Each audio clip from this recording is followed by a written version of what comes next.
Hey everyone, I wanted to return to flop lock for this video. Since when I started putting together the first optimizing IV on flop lock, I had a far less extensive understanding of how it works and what we can do both into and out of it than I do now, which makes this video necessary to expand on what I said before and to clear up a couple misconceptions. The first and most important thing to say is that flop lock is both easier to execute and less difficult to set up into than people seem to think. My hands being messed up has absolutely nothing to do with having invented flop lock, and while there are times where it requires you to be frame perfect, it's a relatively easy combo to do once you get the hang of it, and you build the muscle memory. I see a lot of people who are scared to learn this because they think it's either really difficult, or it's not very practical, and that definitely shouldn't be the reason that you decide not to use such a strong tool. Since when I made the last video on flop lock, all I really knew in terms of how to set it up were either jab resets or a raw up air off of some kind of read or opening, which made it seem like a way more situational tool than it really is. What I didn't realize then was that if we up air someone from above while they're in the air as well, they'll hit the ground and still go into that staggered state just like if we up air them while they're already on the ground, which means that after a ton of combo moves, instead of going for a normal combo extension, we can just double jump and up air above someone to set up a flop lock. This only works during the percent range when flop lock is a true combo on that character, since if the percent is too low we don't have time to footstool, and if it's too high then they go into a tech situation when they hit the ground. So here you can see I'm setting up a flop lock out of the pop-up you get from there's landing hitbox,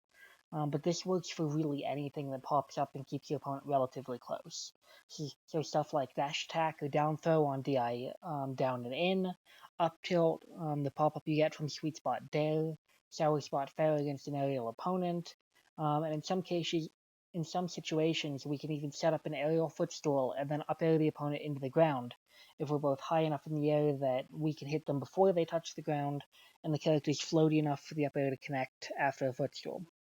Because up air has this property, we can also, and I wish that I had this recorded, we can lock opponents by up airing them into the ground, and then sweet spot daring them while they're still stunned and jumping above them to up air again. This is a way less consistent combo, since it both works within a much smaller percent range, and requires you to follow the DI on both the up air and the down air to work, but it builds solar beam really well, and one or two loops of this can be a great way to confirm into flop lock. So it should be pretty clear that we have a surprising number of setups into flop lock, that I didn't really cover in my last video, and that it's a great way to rack up damage, but I didn't really cover all of our options for ending the lock as we approach the percent where it no longer works. I primarily focused on what we can do after the lock ends and the opponent pops up, things like up smash, as well as pointing out that we can do the footstool dare setup that can be really nice on a lot of the casts. But we do have some more simple options that I didn't really go over. When we approach the end point for flop lock, the opponent is stuck in hit stun for quite a while after each up air, which means that on characters who we either can't get a footstool dare on, or who fall too fast for us to really get a good follow-up after the pop-up, since a large portion of the cast can force attack immediately after the pop-up if they're holding down, we might as well just hit them. So if you have Beam, you can end flop lock with dash attack and set up really well for solar beam. And if not, you can build beam charge and deal some nice damage with either sweet spot up smash or by going to for sweet spot dare to up air without the footstool in between, which depending on the character can either feel more or less natural than using the footstool to convert into dare. So those are some really cool options out of flop lock as well that I didn't really cover in my last video. Hopefully this cleared up a couple misconceptions about flop lock and helped you better understand how you can make use of the combo in your gameplay, since I think it's one of, if not the strongest development in IV's Punish game that we've seen in a long time if used properly.